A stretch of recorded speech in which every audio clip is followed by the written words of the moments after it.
ओम नमः शिवाय। आज सुनिए सावन सोमवार की व्रत कथा। व्रत कथा प्रारंभ करने से पहले आप सभी से अनुरोध है, वीडियो को लाइक करके कमेंट बॉक्स में जय भोलेनाथ जरूर लिखिएगा। पौराणिक कथा के अनुसार एक बार अमरपुरी नाम की एक नगरी में एक धनी व्यापारी रहा करता था। दूर दूर तक उसका व्यापार फैला हुआ था। नगर में उस व्यापारी का सभी लोग बहुत मान सम्मान भी करते थे। लेकिन इतना सब कुछ होने पर भी वो व्यापारी मन से बहुत दुखी रहता था। हर समय उसे एक ही चिंता रहती थी, क्योंकि उस व्यापारी का कोई भी पुत्र नहीं था। दिन रात व्यापारी और उसकी पत्नी एक ही चिंता में घुलते रहते थे।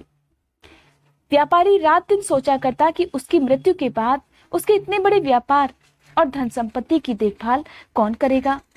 और इस प्रकार पुत्र प्राप्ति की इच्छा से वह व्यापारी और उसकी पत्नी हर सोमवार को भगवान शिव की पूजा पाठ किया करते थे।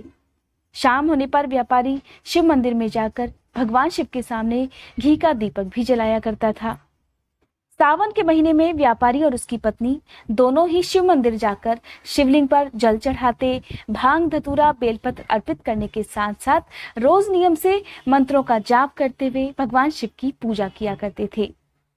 एक दिन देवी पार्वती ने भगवान शिव से उस व्यापारी की भक्ति को देखकर कहा, हे प्रभु, ये व्यापारी आपका सच्चा भक्त है और कितने दिनों से देखिए कि सोमवार का व्रत और पूजा नियमित रूप से कर रहा है।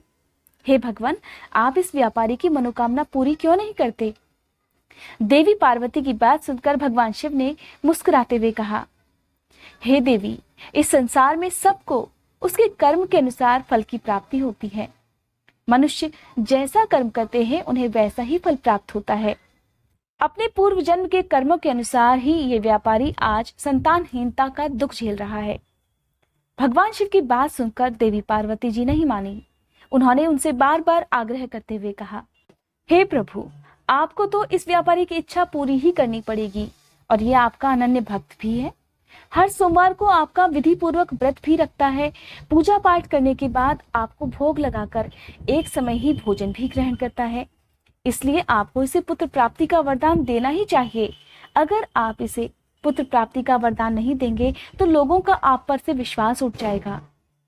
तब देवी पार्वती का इतना आग्रह देखकर भगवान शिव ने उनसे कहा, देवी, अगर तुम्हारी ऐसी ही इच्छा है तो तुम्हारी इच्छा के अनुसार मैं इस व्यापारी को पुत्र प्राप्ति का वरदान देता हूँ, लेकिन इसका पुत्र 16 वर्ष से ज्यादा जीवित नहीं रह पाएगा।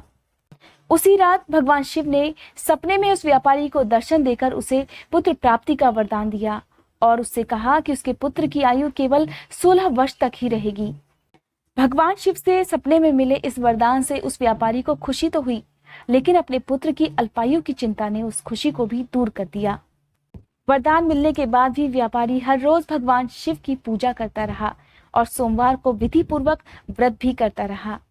और इस प्रकार कुछ महीने बाद भगवान शिव की कृपा से उस व्यापारी को पुत्र रत्न की प्राप्ति हुई।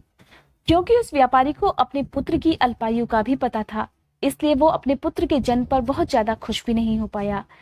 उसने अपने पुत्र की अल्पायु की बात अपनी पत्नी को नहीं बताई और उसे इस बात का रहस्य अपने मन में छुपाना पड़ा। फिर एक दिन नियत समय पर व्यापारी ने अपने घर ब्राह्मणों को बुलाकर अपने पुत्र का नामकरण किया और ब्राह्मणों ने उसका नाम रखा अमर। इस प्रकार जब अमर 12 वर्ष का हुआ तो उसे व्यापारी ने शिक्षा के लिए काशी भेजने का निर्णय लिया। इस प्रकार अपने पुत्र को काशी भेजने के लिए उसके मामा को बुलवाकर उन्होंने उन्हें पर्याप्त धन दिया और साथ ही कहा कि रास्ते में वो जहां भी रुके वहां पर ब्राह्मणों को भोजन कराने के साथ साथ यज्ञ भी कराते जाएं। इस प्रकार दोनों मामा भांजे काशी के लिए निकल पड़े और रास्ते में वे जहां भी रुकते वहां यज्ञ कराते और ब्राह्मणों को भोजन कराकर ही आगे बढ़ते। एक बार वे दोनों एक नगर में पहुंचे। उस नगर के राजा की कन्या का विवाह था, जिसकी खुशी में पूरे नगर को दुल्हन की तरह सजाया गया था।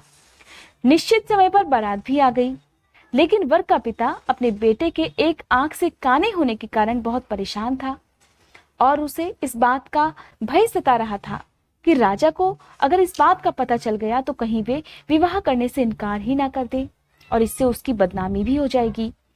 तब वर के पिता ने अमर को देखा तो उनके दिमाग में एक विचार आया उन्होंने सोचा कि क्यों ना इस लड़के को दूल्हा बनाकर राजकुमारी से इसका विवाह करा दूं और विवाह के बाद इसको धन देकर विदा कर दूंगा और राजकुमारी को भी अपने नगर में ले आऊंगा। इस प्रकार व्यापारी के पुत्र के साथ राजकुमारी का विवाह करा दिया गया। लेकिन ये बात व्यापारी पुत्र को बिल्कुल भी अच्छी नहीं लगी और उसने विवाह के मंडप में अवसर पाकर राजकुमारी की चुनरी पर लिख दिया कि हे राजकुमारी, तुम्हारा विवाह तो मेरे साथ हुआ है और मैं तो काशी में शिक्षा पाने के लिए जा रहा हूँ, लेकिन तुम्हें जिस युवक के साथ भेजा जाएगा वो एक आंख से काना है। इस प्रकार दोनों मामा भांजे काशी की तरफ चल पड़े। उधर राजकुमारी ने जब चुनरी पर लिखा हुआ संदेश पढ़ा तो उसने काने लड़के के साथ जाने से इनकार कर दिया।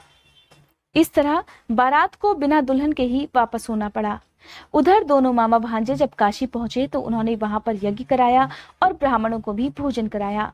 धीरे धीरे समय बीतता रहा और एक दिन जब अमर की आयु 16 वर्ष की हुई तो उन्होंने एक यज्ञ का आयोजन करवाया। यज्ञ की समाप्ति पर मामा भांजे दोनों ने मिलकर ब्राह्मणों को भोजन भी कराया और खूब अन्न वस्त्र आदि का दान भी किया। रात को थका होने पर अमर अपने कक्ष में जाकर सो गया। उधर भगवान शिव के कहे अनुसार सोते सोते ही अमर के प्राण निकल गए और सुबह होने पर जब मामा ने अपने भांजे को मृत देखा तो उन्होंने दुख के मारे रोना चिल्लाना शुरू कर दिया। जब मामा बहुत जोर जोर से रो रहा था तभी उसका रोना भगवान शिव और देवी पार्वती ने सुना। देवी पार्वती और भगवान शिव उधर से ही गुजर रहे थे। किसी व्यक्ति के जोर जोर से रोने और विलाप करने के कारण देवी पार्वती ने भगवान शिव से कहा, हे प्रभु, मुझे इस व्यक्ति के रोने का स्वर सहन नहीं हो रहा, कृपया करके आप इस व्यक्ति के कष्ट को दूर करिए। भगवान शिव तो अंतर्यामी हैं, उन्हें हर बात का पता था और तब उन्होंने देवी पार्वती से कहा, ये वही व्यापारी का पुत्र है जिसे उन्होंने 16 वर्ष की आयु का ही वरदान दिया था और आज इसकी आयु पूरी हो चुकी है। तब देवी पार्वती ने भगवान शिव से फिर से निवेदन किया। उन्होंने कहा, हे प्रभु, आप इस लड़के को जीवित कर दीजिए, नहीं तो इसके माता पिता अपने पुत्र की मृत्यु के कारण खुद भी रो रो कर अपने प्राण त्याग देंगे।